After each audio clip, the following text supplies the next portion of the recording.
नमस्कार, बहुत स्वागत है आपका आईएनडी इनसाइड में। मैं हूं आपके साथ हिमांशा मेहता। आज बात करेंगे छिंदवाड़ा के मोकेड़ विकास खंड के ग्राम भोरतलाई की, जहां प्राथमिक शाला का भवन की बिल्डिंग पूरी तरह से जर्जर हो गई है। स्कूल के कमरों में पानी भर गया है। वहीं भवन की छत गिरने के डर से पालकों ने बच्चों को स्कूल भेजना बंद कर दिया है। एक तरफ तो शासन प्रशासन नौनिहालों के लिए कई कदम उठा रहे हैं, लेकिन ग्राम भारतलाई का प्राथमिक शाला जर्जर हो गया है, इसकी तरफ किसी का ध्यान नहीं है। शासन प्रशासन के द्वारा सिर्फ कागजों में ही शिक्षा का स्तर और उसके विकास का स्तर बढ़ाया जा रहा है। स्कूल भवन की छत से पानी टपकता है, जिसके चलते कमरों में पानी भर जाता है। समस्या यही खत्म नहीं होती। स्कूल भवन में बिजली कनेक्शन भी नहीं है और ऐसे में बच्चे बारिश के दिनों में अंधेरे में पढ़ाई करने के लिए मजबूर हैं। जबकि स्कूल की शिक्षिका के मुताबिक 4 सालों से विकासखंड शिक्षा अधिकारी एवं जिला शिक्षा अधिकारी को चिट्ठी लिखी जा रही है, लेकिन फंड नहीं होने का बहाना बनाकर किसी भी प्रकार की कोई कार्यवाही नहीं की गई है। स्कूल की छत पूरी जर्जर हो चुकी है और तीनों कमरों में पानी भर चुका है और सरपंच से शिकायत कर रहा है तो वो भी कुछ नहीं कर पा रहे हैं। इसके लिए क्या करना पड़े? पीएस भोरतलाई में स्कूल भवन पूरा जर्जर अवस्था में पहुंच चुका है। इसमें इस साला में करीबन 31 बच्चे थे, जिसमें से सारे पालकों ने पूरी टीसी ली लिए और अभी वर्तमान में दर्ज कराने से भी इनकार कर रहे हैं। तो करीबन बंद होने पे आ रहा है स्कूल और इसकी जानकारी हमने पूर्व में दे चुके हैं और अभी तक कोई कार्रवाई नहीं की गई है। प्राथमिक शाला भोरतलाई की आज ये कंडीशन बनी है स्कूल की कि बच्चे को हमको पहुंचाने में भी इतनी समस्या हो रही सर कि कह नहीं सकते। आप भी देख सकते हो कि छत और नीचे फर्श में भी बच्चे लोग बैठ नहीं सकते। ये स्कूल को देखते हुए कई पालक लोगों ने यहाँ से बच्चे लोगों को निकाल लिए और दूसरा स्कूल अगर पहुँचाते हैं तो उनको दूरी कम से कम 3 से 4 किलोमीटर तय करना पड़ेगा। आज हर कोई पालक अपने बच्चों को निकालना चाह रहा है।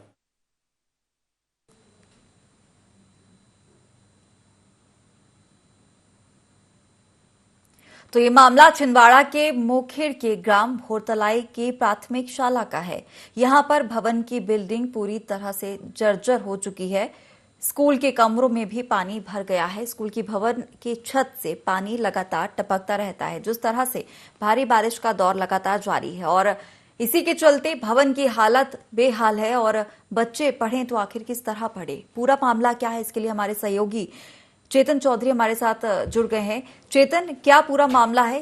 कब से ये भवन बना हुआ है? इसकी मरम्मत क्यों नहीं हो रही है? किस तरीके से बच्चे इस भवन में आकर पढ़ रहे हैं, पढ़ने के लिए मजबूर हो गए हैं?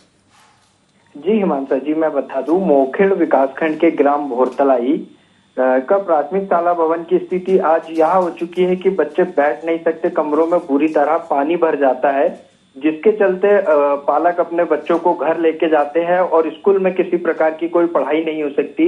वहीं टीचर का भी कहना है कि छत इतनी जर्जर हो चुकी है कि बच्चे और टीचर भी दुर्घटना का कभी शिकार हो सकते हैं।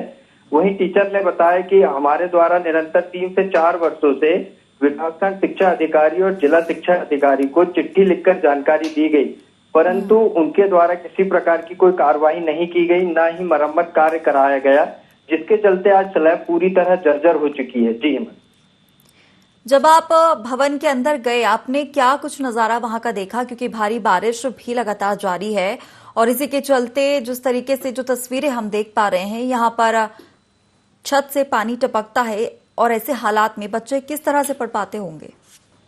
जी, मैं बता दूं, पालक भी बच्चों को बैठाने के लिए बाल्टियों के सहारे कमरों से पानी बाहर निकाल के बच्चों को बैठाने की कोशिश करते हैं, परंतु जैसे ही फिर बारिश होती है कमरों में पानी भर जाता है। वहां पे अन्य व्यवस्थाएं करने की कोशिश की गई पानी रोकने के लिए, परंतु छत के अंदर से पानी वहां टपक रहा है, जिससे बच्चे भी बीमार हो जाते हैं, जिसके चलते पालक भी बच्चों को भेजना नहीं चाहते हैं। ठीक है चेतन जी, दोबारा आपसे और जानकारी लूंगी मैं। हमारे साथ ग्रामीण जुड़ गए हैं, धनराज पवार। धनराज जी, आपका स्वागत है आईएनडी 24 में। हाँ, यस मैडम। धनराज जी, जानना चाहूंगी, जो जर्जर भवन हो गया है जहां आप अपने बच्चों को पढ़ाई करने के लिए भेजते हैं, किस तरीके की समस्या यहाँ पर हो रही है बच्चों को, और ये भवन कितना पुराना है? मैडम समथिंग ये 2008 का भवन है ये। इसमें मैडम क्या है, गुणवत्ताहीन मतलब कि मटेरियल यूज किया गया। इस कारण ये इसका जो छत है बहुत जर्जर स्थिति में है, कहना चाहिए। इसकी पपड़ी निकल रही है स्लैब की, इससे टपकता भी है वो, और इसमें मतलब कहना चाहिए कि टूटने के हालात बने हुए हैं स्लैब। इसमें बच्चों का मतलब उनके पेरेंट्स लोग वहां से उनको निकाल रहे हैं, बैठने योग्य नहीं है मैडम। बिल्कुल धनराज जी, क्योंकि तस्वीरें हम देख पा रहे हैं, बैठने योग्य ये भवन नहीं है। जिस तरीके से आप लोग अपने बच्चों को यहाँ पर शिक्षा ग्रहण करने के लिए भेज रहे हैं, काफी परेशानी होती है, क्योंकि बच्चे भी वहां पर कई घंटे लगाते हैं, वहां पर पढ़ने के लिए बैठते हैं। लेकिन आपने इसको लेकर शिकायत की है? जी जी धनराज जी, बोलिए, क्या कहना चाह रहे हैं? हाँ मैडम, मैं क्या बोल रहा हूँ, छत में इतनी 1 फीट की भी जगह नहीं है जहाँ पानी नहीं टपकता हो। मतलब इतनी खस्ता हालत है। बिल्कुल धनराज जी, स्थिति काफी ज्यादा खराब है भवन की। हम एक और ग्रामीण से बात करेंगे। राव पवार हमारे साथ जुड़ गए हैं। राव जी, स्वागत है आपका येनी 24 में। नमस्कार जी। राव जी, जानना चाहूंगी, ये जो भवन है जहां पर आप अपने बच्चों को पढ़ने के लिए भेजते हैं, किस से आपने इसकी शिकायत की है मरम्मत के लिए?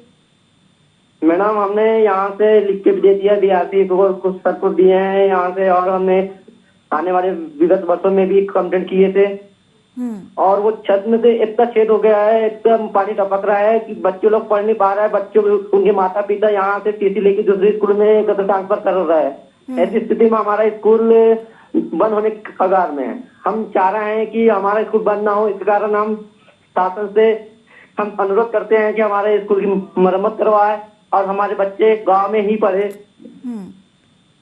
बिल्कुल, ये भी जानना चाहूंगी, क्या किसी प्रकार का आश्वासन मिला है कि ऐसे मरम्मत कराया जाएगा इसकी छत को? नहीं मैडम जी, अभी तक तो कोई आश्वासन, अभी कोई अधिकारी आके नहीं देखे हैं और ऐसा कोई आश्वासन दिए नहीं है। और इसके अलावा कोई आप लोगों से कोई बच्चों की पढ़ाई के लिए फीस वगैरह ली जाती है? नहीं मैडम, फीस तो नहीं लेते हैं कोई, मगर पढ़ाई अच्छी है। मगर जो बच्चे लोग जा रहे हैं उनके माता पिता को ये डर है कि वो छत गिर ना जाए। उसमें पानी इतना आ रहा है कि लड़कों को बैठने के लिए जगह नहीं है वहां पर, जो बाहर बैठाना पड़ता है। मगर ये बारिश में कहाँ बैठाने बाहर? बिल्कुल, यहाँ पर जो समस्या है वो बहुत ज्यादा है, क्योंकि शिक्षा का मंदिर है पढ़ने के लिए, और लगातार हर साल बच्चे यहाँ पर आते हैं पढ़ाई करने के लिए। और जिस तरीके से जो हालात हम आपको दिखा रहे हैं यहाँ पर काफी ज्यादा खराब है। हमारे साथ जुड़ने के लिए आपका बहुत धन्यवाद। और हमारे साथ धनराज पवार भी जुड़े हुए थे, आपका भी बहुत धन्यवाद हमारे साथ जुड़ने के लिए। चेतन, जिस तरीके से जो हालात यहाँ पर हैं, छात्रों के माता पिता भी परेशान हैं, पढ़ाएं तो आखिर कहाँ पढ़ाएं? स्कूलों से उन्होंने अपने बच्चों को भी बाहर निकाल लिया है, क्योंकि जब भवन ही व्यवस्थित नहीं है तो बच्चे किस प्रकार से पढ़ने के लिए जाएंगे? किसे शिकायत यहाँ पर की गई है? आपने किन किन से अधिकारियों से बातचीत की है इस पूरे मामले को लेकर? जी हाँ, इसी मामले को लेके मेरी विकासखंड शिक्षा अधिकारी से बात हुई, तो उन्होंने बताया कि हमारे द्वारा DPC को भी इस समस्या से अवगत कराया गया है और प्रस्ताव बनाकर उच्च अधिकारियों को भेजा गया है। जैसे ही वहां से अगर राशि आती है तो मरम्मत कार्य कराए जाने का BEO के द्वारा आश्वासन दिया गया।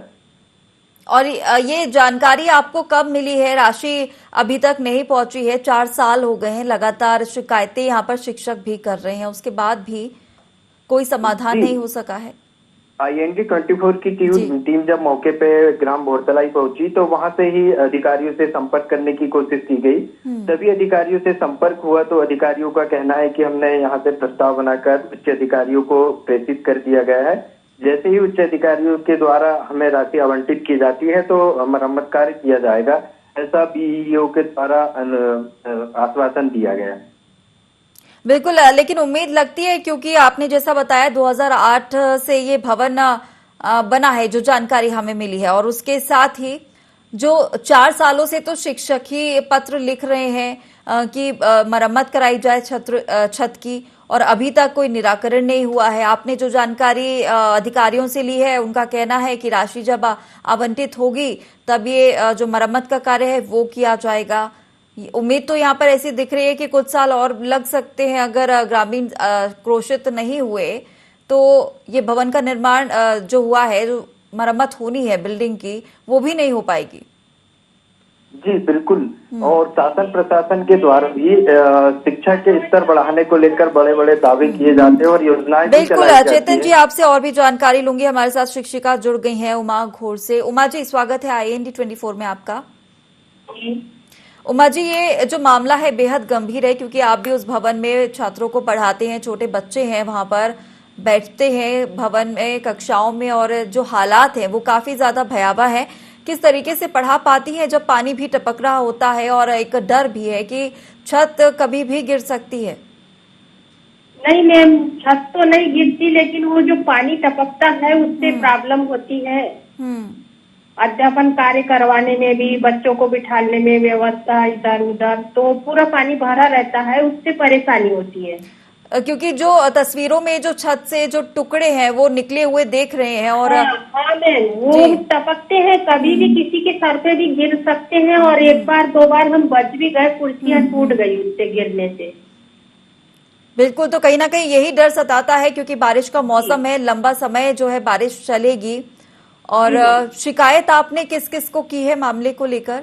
संकुल को दी है मैम सूचना, और DRC कार्यालय को। जी, कोई उम्मीद नजर आई है, कोई आश्वासन मिला है?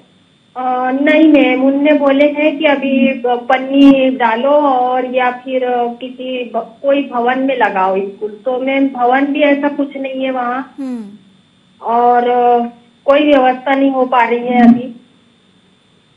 और इसके अलावा किसी जी पन्नी भी नहीं रहती मैम, उसके स्लिप के ऊपर पन्नी भी नहीं रह पाती। बिल्कुल उमा जी, समझ सकते हैं, क्योंकि जब पानी भीषण तेज बारिश होती है तो हालात और भी ज्यादा खराब हो जाते हैं। तस्वीरें भी हम साफ देख पा रहे हैं। किसी जनप्रतिनिधि से आपने बातचीत की है? सरपंच से इस बात को लेकर बातचीत की है? हाँ की है मैम, वो तो हर साल हर वर्ष ही करते हैं, उनको हर बार सूचना देते हैं। वो यही बोलते हैं कि अभी अलॉटमेंट नहीं आया है, ऐसा कुछ नहीं है। अच्छा। यही बोलते हैं मैम। सचिव से बात की आपने? जी मैम। क्या कहना था सचिव का? बोले अभी पैसा नहीं है, ऐसा बोल रहे हैं। अच्छा, और जिला शिक्षा अधिकारी से बात हुई क्या आपकी मामले को लेकर? हाँ मैम, आए, उनमें निरीक्षण करके गए हैं, सूचना भी दी है। बस कितना समय हो गया उनके निरीक्षण करके गए हैं वो तब से? अभी मैम 2-4 दिन हुए हैं। अभी 4 दिन पहले ही वो निरीक्षण करके गए हैं, लेकिन अभी तक कोई भी जानकारी जो है वो नहीं मिल पाई है, क्योंकि सरकारी भवन है। इसीलिए ये उम्मीद लगाई जा सकती है कि जो अधिकारी हैं वो इसलिए उदासीन रवैया अपना रहे हैं, यही कारण हो सकता है। जी जी। और इसके अलावा और कोई जरिया आपने अपनाया है कि, क्योंकि आप भी यहाँ पर पढ़ाती हैं, जिम्मेदारी आपकी भी है, कोई और जरिया आपने अपनाया है? CM हेल्पलाइन में आपने इस शिकायत को दर्ज करवाया? नो मैम, इसके बाद नहीं, कुछ भी नहीं करवाया।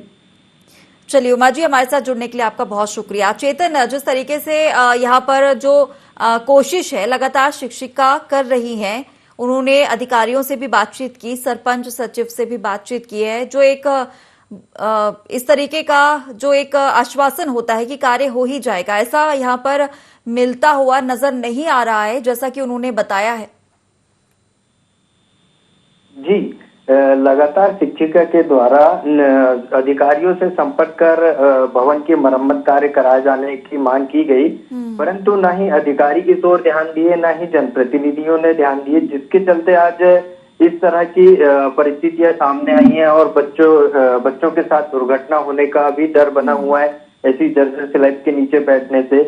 साथ ही देखा जाए तो प्रशासन के द्वारा भी बड़े बड़े दावे किए जाते हैं शिक्षा का स्तर बढ़ाने को लेके, लेकिन ऐसे ग्रामीण अंचलों में देखा जाए तो ऐसे ही कई और भी स्कूल देखने पे मिलेंगे जहां पर इस प्रकार की स्कूलों में कमियां पाई जाएगी और देखी भी जा रही है, परंतु फिर भी जिला प्रशासन और अन्य आला अधिकारी और साथ ही जिम्मेदार जनप्रतिनिधि भी इस ओर ध्यान नहीं देते हैं, जिसके चलते स्कूल के बच्चों और टीचरों को इन परेशानियों का सामना करना पड़ता है। जी बिल्कुल चेतन जी, क्योंकि सरपंच और सचिव से भी बात की गई है, हालांकि उनसे ये भी पूछा गया कि सीएम हेल्पलाइन में अगर शिकायत करते हैं तो क्या इसका निराकरण होने के कोई आसार नजर आते हैं?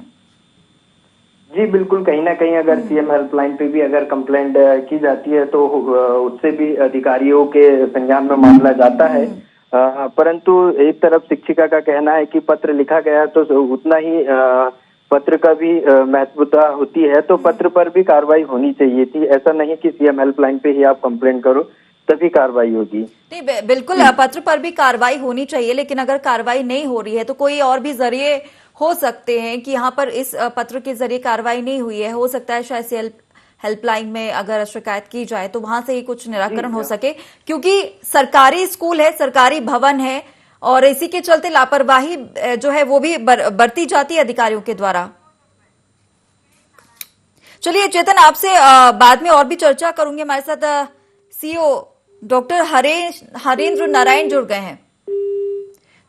संपर्क टूट गया है, और जिस तरीके से जब अधिकारी लापरवाही किसी मुद्दे को लेकर, मामले को लेकर दिखाते हैं और जब उनसे संपर्क किया जाता है तो संपर्क जो है वो काट दिया जाता है, क्योंकि जब मामला उनके संज्ञान में आता है तो क्या जवाब वो देंगे इसकी शायद उनके पास पूरी जानकारी नहीं होती है। चेतन, फिर से आपसे जानना चाहूंगी किस तरीके से, अगर यहाँ पर क्योंकि भवन सरकारी है और इसीलिए सरकारी भवन को देखते हुए जो अधिकारी हैं वो भी उदासीन रवैया अपनाते हैं और इस पर कोई भी कार्रवाई नहीं करते।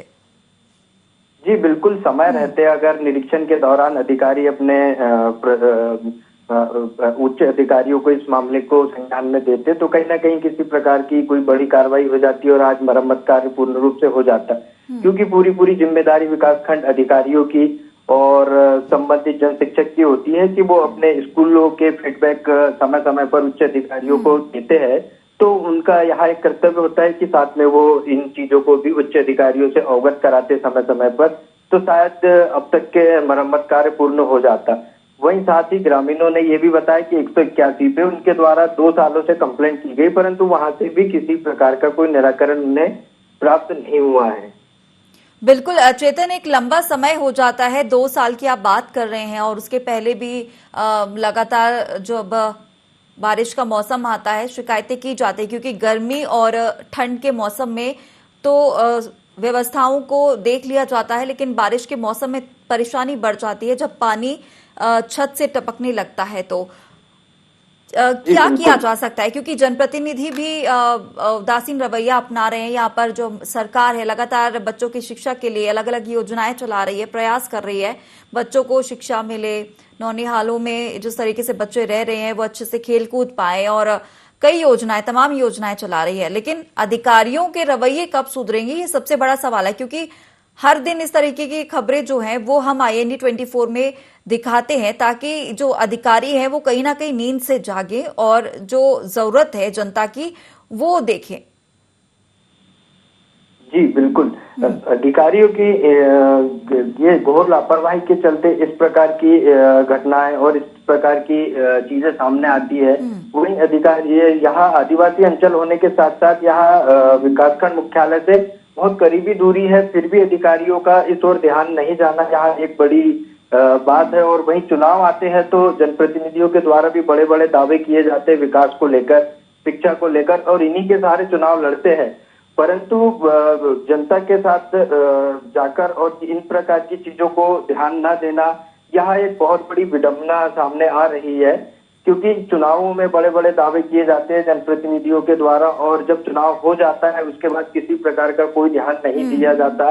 यह एक अनिवार्य और बहुत जरूरी महत्वपूर्ण चीजें हैं जो एक शिक्षा का स्तर को बढ़ाने के लिए, परंतु जब इस प्रकार की घटनाएं सामने आएगी तो शिक्षा का स्तर कैसे बढ़ेगा। वहीं शासन प्रशासन के द्वारा भी विभिन्न प्रकार की योजनाएं चलाई जा रही है, जो योजना धरातल पे देखो तो शून्य नजर आ रही है इस प्रकार के भवन होने के चलते। वहीं छोटे छोटे मासूम बच्चे स्कूल में गीली जमीन पर बैठने को मजबूर है। बिल्कुल चेतन, ये भी जानना चाहूंगी, जो ये क्षेत्र है भोरतलाई, यहाँ पर और भी शालाएं संचालित होती हैं? जी नहीं, यहाँ पे सिर्फ प्राथमिक शाला ही है और अन्य जो आगे की शिक्षा के लिए है बच्चों को 3 से 4 किलोमीटर की दूरी तय कर सावरी और बदनूर की ओर रुख करना होता है। वहीं अभिभावकों से भी इस मामले में बात हुई तो उनका कहना है कि प्राइवेट की जो शिक्षा है उसके लिए हमारे पास इतना पैसा नहीं होता है, इसलिए हम सरकारी में पढ़ाना चाहते हैं। तो सरकारी स्कूल की व्यवस्था इस प्रकार की है तो कहीं ना कहीं पालक और शिक्षा का स्तर इसमें गिरता नजर आ रहा है और पालकों का भी मनोबल टूट रहा है बच्चों को आगे पढ़ाने के लिए।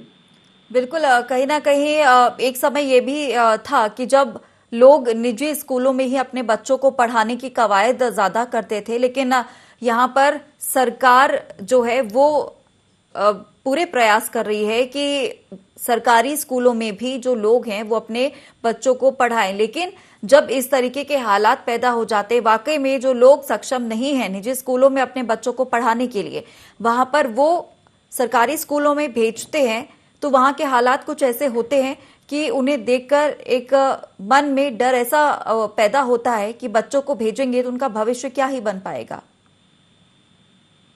जी बिल्कुल, और साथ ही अगर बात करें प्राथमिक स्कूल घोरतलाई की तो वहां आज भी बिजली कनेक्शन तो है लेकिन बिजली के ना ही वहां पे बोर्ड लगे हुए हैं ना ही लाइट लगे हुए हैं। अगर बारिश के मौसम में अगर तेज बारिश होती है तो पूरे कमरों में अंधेरा रहता है, जिसके चलते बच्चों के साथ अन्य घटनाएं भी होने का डर बना हुआ है। छोटे छोटे बच्चे अगर अंधेरे में बैठ के अगर पढ़ाई कर रहे हैं तो बिजली की व्यवस्था होना एक अनिवार्य व्यवस्था थी, परंतु इस ओर भी वहां के स्थानीय जनप्रतिनिधियों ने ध्यान नहीं दिया और न ही वहां के शिक्षकों को की भी यहाँ जिम्मेदारी बनती थी कि भाई हम बिजली की व्यवस्था नहीं है तो इसको लेके उच्च अधिकारियों से भी शिकायत करें।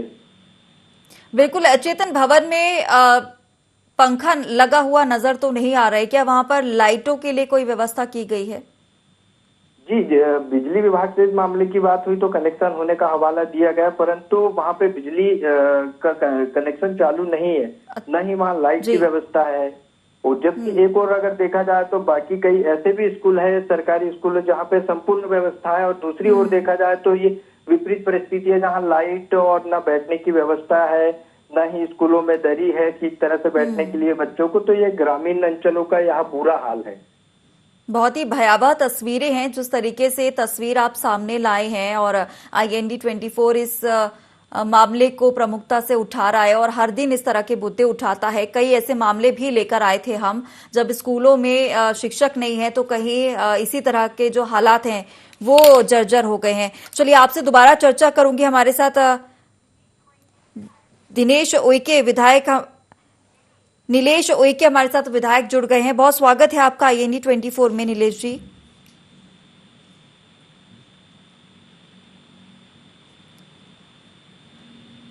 सुन पा रहे हैं? चलिए, तो चेतन फिर से आपसे जानना चाहूंगी, जो हालात यहाँ पर हैं बहुत ही ज्यादा भयावह है, क्योंकि बच्चे जिस तरीके से यहाँ पर बिना बिजली कनेक्शन के पढ़ रहे हैं, ऊपर से जर्जर भवन है और बारिश के समय में पानी टपकता है। ये मुद्दा तो हम आज उठा पा रहे हैं क्योंकि इससे पहले भी कितने बीते साल हो गए हैं, बच्चे हर साल इसी तरह से पढ़कर निकल जाते हैं। कुछ की पढ़ाई तो जो पालक है बच्चों के, वो उन्हें छुड़ा देते होंगे, भवनों में भेजते नहीं होंगे, क्योंकि जब पढ़ाने के लिए ही कोई व्यवस्था नहीं है तो बच्चे आखिर किस तरह से पढ़ेंगे? जी बिल्कुल, यहाँ साफ साफ देखा गया है कि इससे पूर्व में वहाँ पे 31 बच्चे पढ़ाई करते थे, परंतु अभी की वर्तमान स्थिति देखी जाए तो वहाँ पे 12 से 13 बच्चे ही स्कूल पढ़ने आ रहे हैं। दूसरी चीज, पालक खुद बच्चों को स्कूल भेजने से मना कर रहे हैं। अगर किसी प्रकार की कोई दुर्घटना होती है तो इसकी जिम्मेदारी कौन लेगा, यहाँ भी शिक्षकों से पूछा जाता है। दूसरी ओर बच्चों की जो निरंतर पढ़ाई है, जो होमवर्क है, वो नहीं हो पा रहे हैं। इसके चलते तो कहीं ना कहीं बच्चे शिक्षा से वंचित होते नजर आ रहे हैं। और ये बारिश का समय ही नहीं, बाकी समय भी पालकों को डर बना हुआ रहता है कि छत जर्जर है तो छत कभी गिर ना जाए या किसी प्रकार की कोई दुर्घटना ना हो जाए। इस प्रकार की अनहोनी होने का पालकों को भी डर सता रहा है। बिल्कुल चेतन, ये भी समस्या खड़ी होती है क्योंकि हर साल इसी तरह का रवैया है, तो कहीं ना कहीं एक दिन ये जो भवन है, शाला है, यही बंद हो जाएगी, क्योंकि जब पालक ही डर के साए में रहेंगे तो वो अपने बच्चों को यहाँ पर पढ़ने के लिए क्यों भेजेंगे। और जिस तरीके से एक ही शिक्षक है, क्या वहां पर प्रिंसिपल अपॉइंट नहीं किए गए हैं? जी नहीं, यहाँ पे 3 महिला शिक्षक पदस्थ है और ये महिलाएं यहाँ पे स्कूल संचालित करती है और महिला शिक्षक के ऊपर ही सारी जिम्मेदारियां होती है और महिला शिक्षक होने के नाते नाते वहाँ तो अपनी जिम्मेदारी पूर्ण रूप से निभा रही है। लेकिन एक और देखा जाए तो मध्याह्न भोजन की बिल्डिंग भी वहाँ पे पूरी तरह क्षतिग्रस्त स्थिति में है, जर्जर। मध्याह्न भोजन की बिल्डिंग में भी पानी टपक रहा है, तो मध्याह्न भोजन ही बच्चों को अगर साफ स्वच्छ जगह में अगर बनकर ना मिले तो बच्चे कैसे स्वस्थ रहेंगे? बिल्कुल चेतन, तो ये माना जाए कि जो सरकारी भवन है, जो हाल है मोखेड़ विकासखंड के ग्रामों के, वो इसी तरह के हालात है, क्योंकि चाहे सरकारी भवन कैसे भी हों, उनके हालात बेहाल ही है। जी बिल्कुल, जब निर्माण कार्य किया जाता है तभी अधिकारियों के द्वारा निरंतर मॉनिटरिंग नहीं की जाती। निर्माण कार्य में बड़ी घोर लापरवाही आती है सामने, जिसमें किसी प्रकार की कोई बड़ी कार्रवाई नहीं की जाती, ना ही इंजीनियर मौके पे जाते हैं और लिपापोती करके ठेकेदार के द्वारा एक भवन खड़ा कर दिया जाता है, जो 2 से 3-4 सालों बाद फिर इसी तरह की समस्या जन्म लेता है। बिल्कुल, चलिए चेतन, आप एक ये बड़ा मुद्दा आपने IND 24 में रखा और जिस तरीके से जो हालात देखे काफी भयावह हैं, क्योंकि जिस तरीके से बच्चे पढ़ रहे हैं, पढ़ने का शौक बच्चे रखते हैं, लेकिन जो अधिकारी हैं वो इन बच्चों को पढ़ने नहीं दे रहे हैं, क्योंकि जब चीजों को मुहैया यहाँ पर सरकार तो करा रही है, लेकिन जो भवन है वही जर्जर है, वहां पर बच्चे आखिर पढ़ें तो पढ़े कैसे? ये एक बड़ी जो समस्या है, गंभीर समस्या है, इस पर ध्यान देना चाहिए, चाहे अधिकारी हो या जनप्रतिनिधि हो, क्योंकि जनता के लिए उन्हें चुना गया है और उनकी समस्याओं को अगर अधिकारी और जनप्रतिनिधि नहीं सुनेंगे तो जनप्रतिनिधि का क्या मतलब रह जाएगा? फिलहाल देखना होगा, क्योंकि क्या कुछ यहाँ पर जो अधिकारी है वो करते हैं, ये देखने वाली बात होगी। फिलहाल हमारे साथ जुड़ने के लिए आपका बहुत धन्यवाद। तो जिस तरीके से भोरतलाई की प्राथमिक शाला का ये मुद्दा है, मोकेड़ विकासखंड का ग्राम है भोरतलाई, और यहाँ पर जो सरकारी भवन है, स्कूल है, प्राथमिक शाला है, उसकी बिल्डिंग जो है पूरी तरह से जर्जर हो चुकी है। तस्वीरें हमने आपको दिखाई, जो शिक्षिकाएं हैं, बच्चे हैं, डर के साए में यहाँ पर बैठकर पढ़ाई कर रहे हैं। बारिश के मौसम में यहाँ पर बैठना दूभर हो जाता है, क्योंकि पानी जो है छत से टपकता है और छत के गिरने का भी यहाँ पर डर बना रहता है और बच्चे पानी के बीच में कहीं ना कहीं बैठकर पढ़ने की कोशिश करते हैं, लेकिन बच्चे पढ़े तो पढ़े कैसे, क्योंकि व्यवस्थाएं जो हैं वो दुरुस्त यहाँ पर शासन और प्रशासन के द्वारा नहीं की गई हैं। फिलहाल आज के इनसाइड में इतना ही। मुझे दीजिए इजाजत। नमस्कार।